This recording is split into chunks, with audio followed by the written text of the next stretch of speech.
the Negus knew that it would be resisted, he kind of kept it more or less secret and did not force it on others.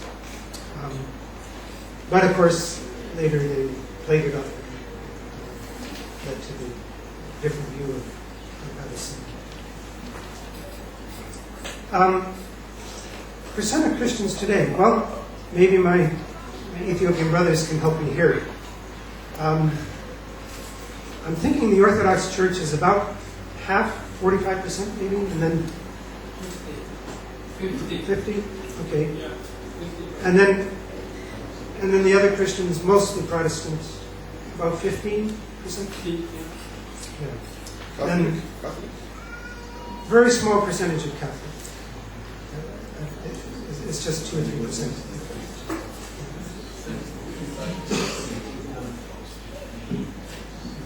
So then the rest would be considered traditional religious, Ethiopian traditional religion. But of course, there's a lot of overlap and mixture. Now, this one about church growth. I'd like to turn this to my brother Shifra, because you're involved with this. Shifra. Yeah, the mantra has been thrown over you. Is there a mic there?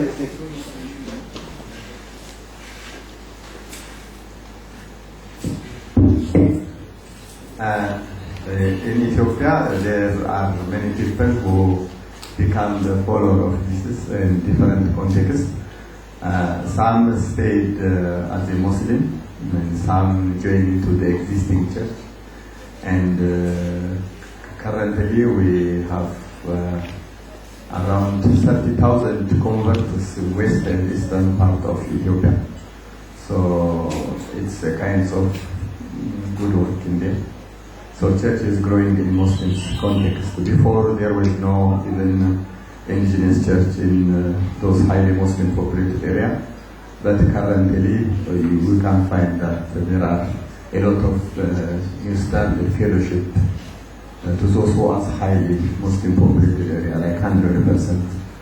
So it's good work here, praise to God. Maybe related to the percentage, 34% is Muslim, 14% is evangelical, and 46% is Orthodox, and the rest are traditional according to the census. Yeah.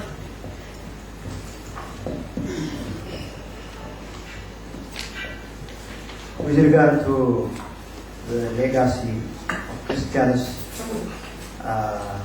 you think the Muslims are zilli, diverse zilli. The Muslims also are always aspiring to take over the power, the political power, and to declare that Ethiopia is a Muslim country. And that's why there is a tension always. And nowadays the government is challenged. As soon as the Muslims were given freedom, they asked the government to establish Sharia law, and that all Muslims should come to the Sharia court instead of going to the government court.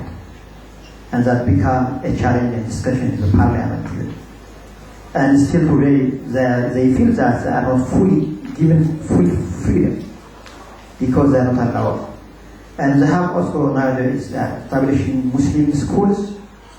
They are doing their best in 3 or 4 ways to convert Ethiopia to a Muslim nation. In the commerce, the majority nowadays are the Muslims are traders, commerce, rich people. Al-Ahmudi, the famous, in the world, he's 42nd richest person in the world. Actually, he is not directly involved in the expansion of Islam, but he's supporting, for example, in Arisi, within 5 kilometers, he donated to build mosques in the Arisi. And the other is, religiously, as Dr. Peter mentioned, they translated, they even, distributed CD, like Zacharias. There is a famous man, worldwide famous scholar, Muslim scholar, debater, Dr. Zakis. they spread among the young people. And they will have, if you go to Ethiopia nowadays, you realize that the culture, the way they dress, the way they greet the Muslims, the religions, they are separating themselves nowadays because of the movement of Wahhabiyya and other extremist Muslim teachers and movements. Nowadays, you see the difference. You see they are separating themselves. They say we can't associate like you. And actually, there are conflicts within themselves. The traditional Muslims and the new generation, those who are adherents of new movements, they have conflicts. And the government is playing a great role in reconciling Muslims themselves and Christians as well, and telling them we have to focus on the development of the country. Thank you. Yeah, thank you. Thank you very much. So we take 3 more questions and then we'll round up. Yeah, we have the Bishop Josiah and Matthew, Father Matthew, and Our Lady Josephine, and then Francis. If you can make them snappy so that Peter can respond very quickly.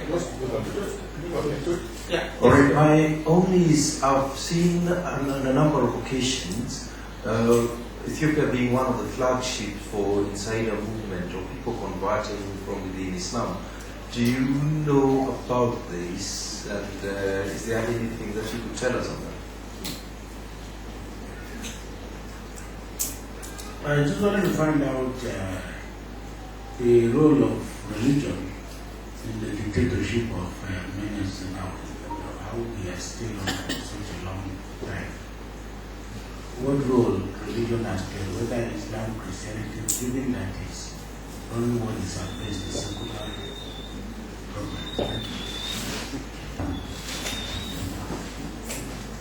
Peter have heard of that there are many Muslims who are coming to Christ secretly and they remain in the mosques. And soon some of the mosques are going to be turned to church. And I don't know whether that is true, and if that is true, can you say something about that, please? My own question was going to be along that line. I'm not sure I understood the question my sister had. I think you understood. Yeah, well, I don't want to repeat myself. I wanted to ask how is the church being run amongst these converts, who are Orthodox, who are Ethiopians coming to Christ? What sort of church is it? Right. I think, I think the first, third, and fourth questions are really pretty much the same about the insider movement. That certainly is going on, and Brother Shukra was very involved with that. I suspect he's a bit hesitant to say too much about that publicly, but it's certainly happening, and especially among certain ethnic groups, like the Afar and Somalis, where groups of believers, converts, are meeting, and I don't know if we can go quite to the point to say that some mosques have effectively become churches, although that, what constitutes a mosque? Sometimes any place can become a mosque. So, as to what degree, I think that it's definitely happening, and we just have to see how it develops. Because, of course, it does present some challenges then to Christian-Muslim relations in Ethiopia, as well as opportunities. But you might want to talk with Shifro later. As far as the role of religion for Mullah Sanawi, well, from what I can see, he's first and foremost a politician. And while technically he's Orthodox Christian, from what I see, he's just trying to keep things neutral so that